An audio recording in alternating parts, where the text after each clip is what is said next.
tongue-tied. Happy Friday. I hope you've had a good week again, and thanks again, as always, for joining us. I have a very special guest today, which I've been super excited about. It's one of my current teammates, Vanch. My name is Vanch Kapoor, and I'm from New Delhi, India. I'm a senior here at Carpenter State University, and I'm a part of the men's tennis team, so I'm Indy's teammate. Captain of the men's tennis team. Captain of the men's tennis team. And I'm also the president of the Student Athlete Advisory Committee, just to throw it out there. Right, actually, Vanch is one of the hardest working people I know on campus, so I know... I know it's not like an interview base, but just tell everyone how much you're involved in on campus, because I think it's quite impressive. Okay. So yeah, I already mentioned that I'm the president for SAC.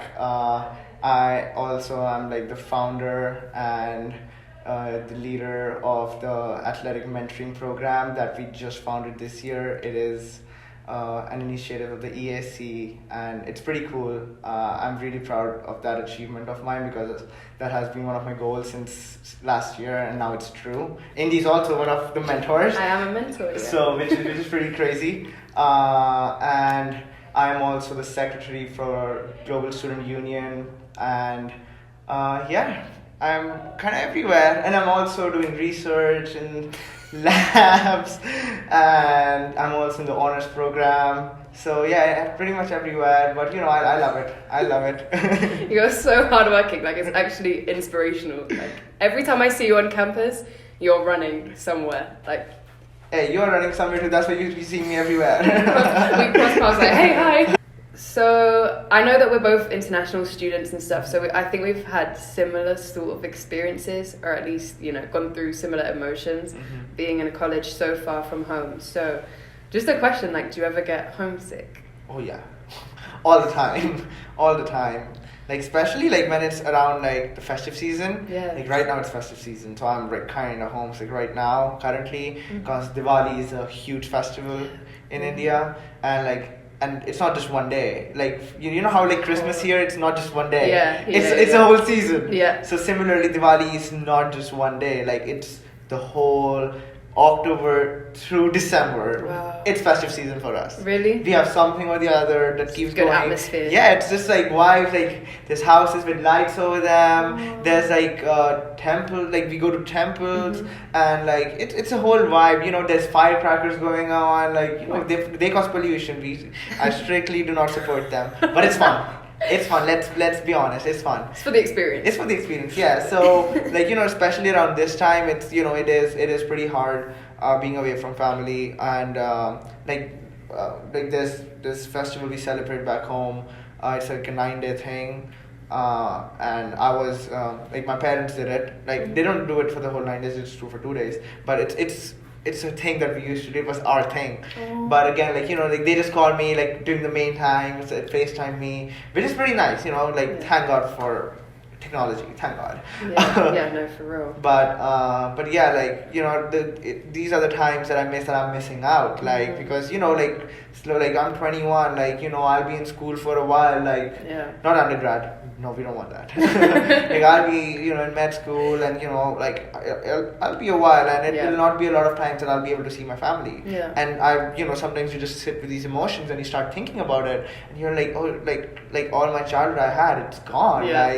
That. You don't even realize. Yes, yeah. And that homesickness turns into these thoughts, and then those are the thoughts that really make you emotional. Yeah. They're you're an adult. I can't get that back. Yeah, I can't get that back. I'm not a child anymore. Yeah, more than homesick, you're you miss those old times. Yeah, it's so true. It's so true. One thing that I know I miss really, really quickly is the food back home. Oh my God. Oh, I literally would do anything to go and get a Nando's. Nando's. We gotta go to Nando's here. For real, we do. Yes, I love Nando's. Have you had Wagamama's? There's one in New York now. What's that? Wagamama's. What is that? I'm gonna endorse Wagamama's for a second. I love it. It's like Japanese fusion. Oh, it's so good. Anyone from London knows that Wagamama's bangs. Really? It's so good. We gotta try it. I'll be in New York in November, so you have to try it. Yeah, I'm gonna try it. You have to try 100%. it. I do miss my mom's cooking though. Shout out my mom and my dad. He can cook. She's like, Nando's, Mamas. Oh yeah, mom too. Mom and dad, I miss your cooking. No, I feel like I definitely miss mom's cooking. Like for me, I'm a big fan. But I really wish our campus had like kitchens, like our rooms had kitchens, because not to be narcissistic, I cook some bomb ass Indian food. Like, and my food is very similar to my mom's cooking. Is it? Because I literally put it on FaceTime and follow each and every instructions by the book. So it has to be the same. So, and I make sure I'm buying the same brand so it tastes the exact Smart. same. That's so smart. So that kind of pulls it away from the experience, you know, when I go home and have that, like, you know, that my mom is getting me the food. Oh, it's so but you know, like, I definitely miss the food. And since I left home, my Instagram has been going crazy, showing all those crazy street foods. No, and that's worse. Like, that's worse. Just scrolling. Yes, and my best friends will send me like the videos and stuff of them trying these new places, and I'm just like, I do not want to see you ever again in my life. No, I actually felt that. Just for that. All of my friends do the fun stuff as soon as I leave. Yes. Like, as soon as I leave the country, they're here, there, and everywhere. I'm like, I know. Thanks, guys. So, to segue into what I wanted to talk about today, I've actually been super excited to get into a much more serious subject. That's kind of, I think, the elephant in the room, especially when it comes to being enrolled at an HBCU. For those of you who don't know, an HBCU is a college campus that is historically black community versus PWIs, which we'll talk about a lot, which is predominantly white institution. So for me, I've been at 2 PWIs, and this is my 3rd college, and the first time at an HBCU.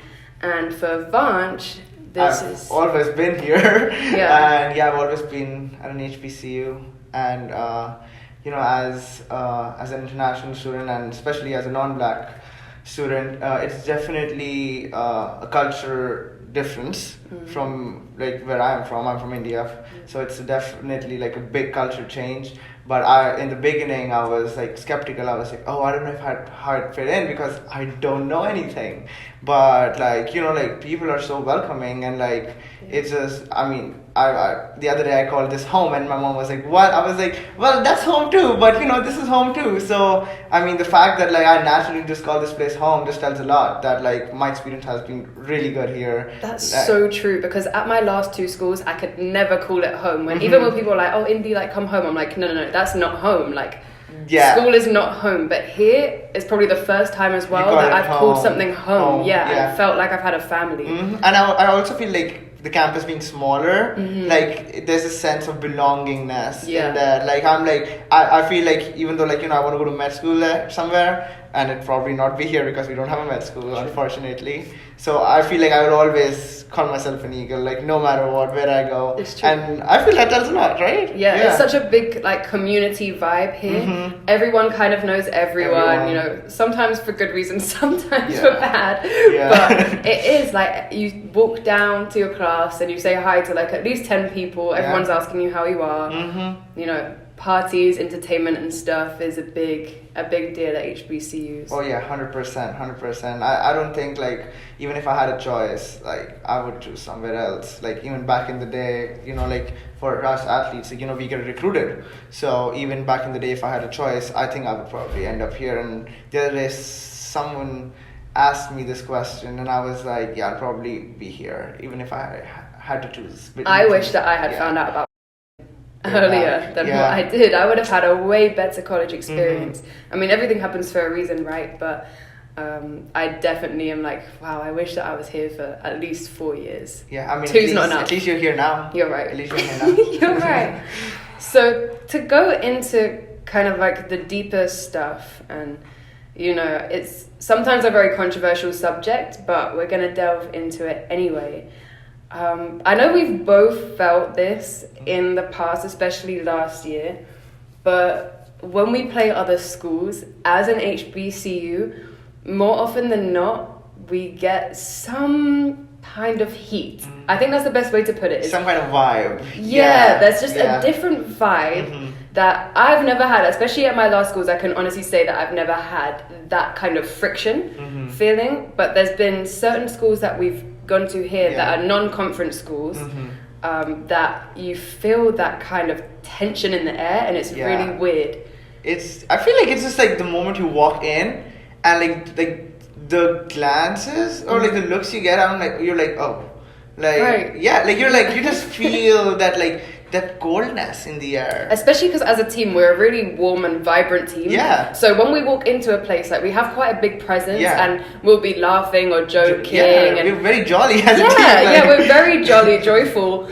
And we walk into a place, and suddenly it's like someone just cuts you off. Yeah, like it's, and especially like some older people, it's mostly not from the players, I would say. I mean, sometimes it is like, you know, we will talk about the players later, but I feel like it's just like the parents and like Coaches and like the older people in the room are the ones that make it really, like, I don't know if awkward is the right word, but I definitely feel it's like a tense atmosphere. yes, Yeah. like definitely I'm like, I don't know, it's just I don't know how words can describe it. We've felt it, and that's why like we mutually understand. But yeah, like we've had our share of experiences. So it's easy to say that, you know, we've had these experiences and stuff, but I think for you viewers, it would be good for us to go into actual examples of what's happened. So yeah, I would start because I've had more experiences and I've been here longer. So I do not want to mention names here. You know, we won't mention any names. But I was playing doubles, and my partner, who is actually white, he made a call. And it was a good call, it was not even a bad call. But our opponents thought it is a bad call. Which is okay, it happens in tennis all the time. It happens all in the sports. time. Like Yeah. we all understand, you all will understand. Like, you know. But my opponents were like, they were like not having it. And I was like, hey, it's out, let's go and play. And they told me, you should be deported for the call you just made. And I was like, what just happened? no way. Yeah, I was just in shock for a second. And the craziest thing that like I mean, I went on, like, you know, it got into my head, coach took a stand for me, the whole thing happened.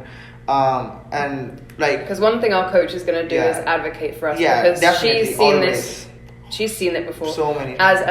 a female coach in a male dominant workforce, Mhm. and as a black woman. Mhm. So she completely understands, and she's very does good not, with that. She does not take BS from Yeah, people. she does. Don't. She don't. doesn't. And she teaches us the same thing. Like, we should not. Yeah. And like I feel like the team I have now, like currently this year, they would have really took a stand for me. Mhm. But back in the day, the team I had did not take as much of a stand for me, including the person who made the call himself. Yeah, I know, right? That's crazy, right? How did you even feel? Because that's in the middle of a match, and you had to continue to play against that person. Yeah, and I mean, I honestly, I was just like, I already knew that like the team was like, you know, it was just not the vibe. Like, even our team was like, if my own team is not taking the stand, Yeah. like, you know, it's, but you know, we moved on. But yeah, so coming back to the thing, like, it was doubles. It got into my head. A whole thing happened. I was just, you know, I was messed up in my head. Like, we were winning and we lost the doubles, but then I went on in my singles, crushed them, and you know, that was my revenge. Yeah. That was my revenge. But after the match, so there were two guys, and the funniest thing is, one of the guys was Indian. Yeah, but he was born in the US. Oh. And that's the craziest stuff, because I'm like, you just stole your own people. And he might even not consider me his own people, because He was born here. He was born here, went to a PWI. He thinks that he's not Indian. Probably. Wow. Yeah, we call them, it's a term we call them in our Desi community, like the Indian community. We call it ABCD, which is American born confused Desi. Because they don't know they're white or they don't know they're Indian. I'm like, you're Indian. Trust me, you're Indian. Wow. And I did not know that So he until made a after the racist match. comment towards you. Yeah. Also being from the same background. Yeah, exactly. And actually, that's a big thing in our community as well. Like, people like who are born here, they just have this sense of superiority. Right. That they're superior than the people who moved, who are immigrants. And I feel like this is not only in Indian culture, I feel like it's all culture A lot of nowadays. cultures. Yeah. Like any, especially in people of color, like whoever like who's born here, Yeah. and like If they're you're just a citizen in America. Yeah, like I feel like this is a trend that they're not as welcoming to immigrants. Like, they feel like shameful. They feel like they're ashamed. They look down on you. Yes, they're Yeah. ashamed that like, oh, people are gonna judge. Like, I'm like, yeah, I have an accent, but I'm smart. I'm smart as shit. Like So smart. but I'm like, it's just funny.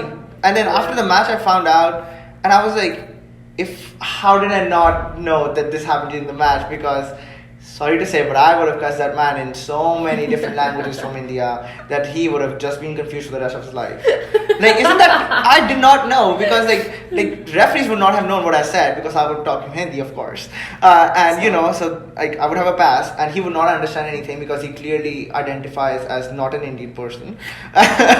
So I was like, it was just funny, and then we moved forward, and coach wrote an email to the AD and stuff, and nothing happened though. Yeah, literally, he didn't get any repercussions, right? Nothing happened. So I think it's crazy that AD, the athletic director, was emailed by our head coach to explain the situation, and nothing happened. There were no consequences. Yeah, coach wanted me to go public with it because it would become a thing. Yeah, of course. But for me, I was new, I was focused, I was very confused and figuring out a lot of things in my life, and I was just not in the mental space to do that and draw that attention towards me. I think there's so much to be said about that, which is a point which I wasn't even thinking about before starting this. But as international students, you literally have to think of your future before you even react to something. Like, we don't have the luxury of being able to just react how we want to and out of emotion, or if someone's done something wrong and disrespected you, we almost have to still bite the bullet, internalize it, because you always run the risk of, if I get into trouble, step A, B, and C is I'm going to get deported. I'm going to get written up. It's going to be on my record, or I'm never going to be able to get my green card. So you literally have to think of everything, because why is that having to go through your head when you've just been massively disrespected on a racist level during a tennis match? Exactly. And you have to think about, I need to be careful here. And it's again, it's also international students. It's just the life we chose for ourselves. We knew it. I've definitely been in that situation where there was something that could have been a big legal case, and I just wasn't willing to be in the forefront of that movement because I just didn't want the heat. And as an international student, I know if things went wrong, I'm the one who's having the consequences. It's crazy. And and remember last year when we traveled to this one place, and one of our teammates had an interaction with the other team where and our teammate was black. So the teammate, he's not on the team anymore though, but he was not doing so well in the match, and everyone has bad days. We've all been bageled. We've all been bageled. I've been bageled. You've been bageled? I've been bageled. So, and we all have bad days, but we've never had an interaction where our opponents have been completely disrespectful to us. And I feel this is what we felt like again, that coming back to what we were talking about, playing a PWI, that our teammate was playing and he was getting crushed. It happens, it's sport. But the vibe, the attitude that he was getting from the opponent, and then my teammates, especially the women teammates, they were supporting my team because all the guys were playing, and then the opponent is just being super disrespectful to the whole team, and literally everyone there was black. Who was talking to. I remember hearing about this. I wasn't at the game because I was injured. But I remember hearing about it because everyone on the team, it was so horrible. Everyone came back so upset and so livid. And I didn't even know what happened, to be honest, because I was playing a match. I heard of the whole thing after the match when I was told by coach that, hey, we're coming out, we're not sharing the same space as them. It's not cool. And funny story, this recently happened. So me and two of my other teammates, so we're all some kind of Asian. So me and my other teammate is South Asian and the other one is Central Asian. And we were playing a tournament, and we were playing this tournament where there were a lot of Caucasian families, players and families. So we had to walk through a patch of them all together, and there were 50 of them, and then us three walking. And we were just existing and just surviving in our space. And then we were just walking, and then 50 people are just staring at us. And I'm like, I don't know if it's a bad thing or it's a good thing. And like, I mean, I could talk in Hindi with my other teammate because he speaks the same language. And I just said to him in Hindi, I was like, I don't know what the fuck you guys are looking at me for. I was like, I don't know if they don't know what melanin is or what. But I'm like, this is crazy. Yeah. It was just. I mean, it was not like anything. They was not saying anything. But that's the problem. Like, yeah. more time, it's that nothing is being said, so there's nothing that you can directly pinpoint and be like, oh, okay, this is racist. Yeah. I can call someone out on it, but it's the microaggressions and the way that the atmosphere changes, yes. and the looks and the body language and you see someone look at you and then they turn and talk to whoever's their companion beside them, but still looking at you, and it's like, I don't feel comfortable here in this environment. But it's so crazy. I know. Just the feeling is horrible. Tell me about you. Like, I mean, I know your viewers would love to hear about your experience in South Dakota and then Alabama. Alabama and South Dakota were two different places, because that was a real personal. But when it comes to like the team, last semester we played at a school up in New York State, and really good school, and we were there. Happy to be there. The vibe was immaculate, actually. And I wasn't playing due to injury, but I was standing with one of my friends who also wasn't playing, just spectating, cheering our teammates on. And there were two older men sat on the bleachers behind us, and one of them turned to his friend and audibly said, "Oh, there's a lot of blacks at this school, aren't there?" Oh my God. And me and my friend were standing in front of the men, and I literally just froze. And I looked at my friend, I said, "Did you hear that?" She said, "Yes, bro." I said, "Okay. All right." Mind you, I know I'm white passing to some, and my friend was Caucasian. So we're standing there thinking, why did they say this so that we could hear it? And then that was an issue, so I went and told coach that we had heard that. And then, because someone had then corrected the man, a younger lady had corrected the man and said it's an HBCU. Yeah. I was like, I don't know what that is. Blah, blah, blah. So later down the line, at that same match, on the same day, one of the umpires actually made a comment about our number one, who's Haitian, and said, "Oh, what other sports does she play?" What does that even mean? Right. Like, and said it to coach, I believe, and coach was like, what does that mean? Yeah. Like, hello? And it was just, I think the way that we took it, even though it's not explicitly racist, it was just like, it felt like because she's black and is super extremely athletic, you expect her to be, playing, I think he said basketball or something like that, basketball or running track or something like that. Like, why could it not just be tennis? She plays D1 tennis. She's athletic as heck. Yeah. Why can't it just be that? She's amazing. Yeah.